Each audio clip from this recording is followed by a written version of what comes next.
ಶ್ರೀಮದ್ ರಂಭಾಪುರಿ ಶಿವಾನಂದ ಜಗದ್ಗುರುಗಳವರ ಪೀಠಾರೋಹಣದ ಶತಮಾನೋತ್ಸವ ಸಮಾರಂಭ ಅದ್ಧೂರಿಯಾಗಿ ನಡೆದಿದೆ. ಈ ಪವಿತ್ರ ಸಮಾರಂಭದಲ್ಲಿ ವೀರಶೈವ ಧರ್ಮದ ಪಂಚಪೀಠದ ಜಗದ್ಗುರುಗಳು, ನಾಡಿನ ಹರಗುರು ಚರಮೂರ್ತಿಗಳು ಮತ್ತು ಎಲ್ಲೆಡೆಯಿಂದ ಬಂದಂಥ ಭಕ್ತರ ಸಮ್ಮುಖದಲ್ಲಿ ಶತಮಾನೋತ್ಸವ ಸಮಾರಂಭ ಅತ್ಯಂತ ಅದ್ಧೂರಿಯಾಗಿ ಜರುಗಿದೆ. ಈ ಪವಿತ್ರ ಸಮಾರಂಭವನ್ನು ಮೈಸೂರು ರಾಜವಂಶಸ್ಥರಾದಂಥ ಯದುವೀರ ಕೃಷ್ಣದತ್ತ ಚಾಮರಾಜ ಒಡೆಯರವರು ಸಮಾರಂಭವನ್ನು ಉದ್ಘಾಟಿಸಿ ರಂಭಾಪುರಿ ಪೀಠಕ್ಕೂ ಮೈಸೂರು ಸಂಸ್ಥಾನಕ್ಕೂ ಇರುವಂಥ ಸಂಬಂಧವನ್ನು ನೆನಪಿಸಿಕೊಂಡಿರುವಂಥದ್ದು ಭಾಳ ಸಂತೋಷದ ಸಂಗತಿ.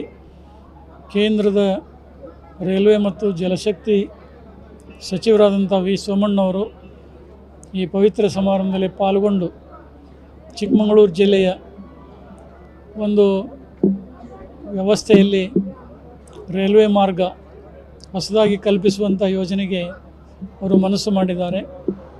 ಚಿಕ್ಕಮಗಳೂರು, ಬಾಳೆಹೊನ್ನೂರು, ಶೃಂಗೇರಿ ಮೂಲಕ ಮುಂದೆ ಆ ರೈಲು ಮಾರ್ಗ ನಿರ್ಮಾಣ ಮಾಡುವಂಥ ಉದ್ದೇಶವನ್ನು ಅವರು ಪ್ರಕಟಪಡಿಸಿದರು.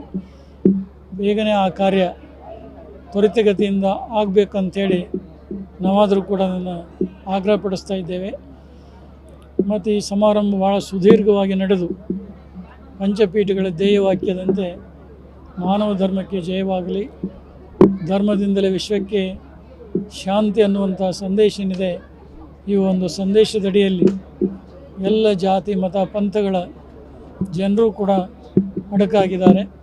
ಈ ಮಾನವ ಧರ್ಮ ಉಳಿದು ಬೆಳೆದರೆ ಈ ನಾಡಿನಲ್ಲಿ ಶಾಂತಿ ಸಮೃದ್ಧಿ ನೆಲೆಗೊಳ್ಳಲು ಸಾಧ್ಯ ಅನ್ನುವಂಥ ಭಾವನೆಯಿಂದ ಲಿಂಗೈಕ್ಯ ಶಿವಾನಂದ ಜಗದ್ಗುರುವರು ಈ ನಾಡಿಗೆ, ನಾಡಿನ ಸಂಸ್ಕೃತಿಗೆ ಅವರು ಕೊಟ್ಟಂಥ ಶ್ರಮ ಮತ್ತು ತೋರಿದಂಥ ಒಂದು ಮಾರ್ಗದರ್ಶನ ಇಂದಿಗೂ ಕೂಡ ಅದು ಎಲ್ಲರಿಗೆ ಒಂದು ಆಶಾಕಿರಣವಾಗಿದೆ ಅನ್ನುವಂಥ ಮಾತನ್ನು ಹೇಳಿ ಈ ಜಗದ ಎಲ್ಲ ಜನರಿಗೂ ಕೂಡ ಒಳ್ಳೆಯದಾಗಲಿ ಅಂತೇಳಿ ಈ ಸಂದರ್ಭದಲ್ಲಿ ಶುಭವನ್ನು ಹಾರೈಸ್ತಾ ಇದ್ದೇವೆ.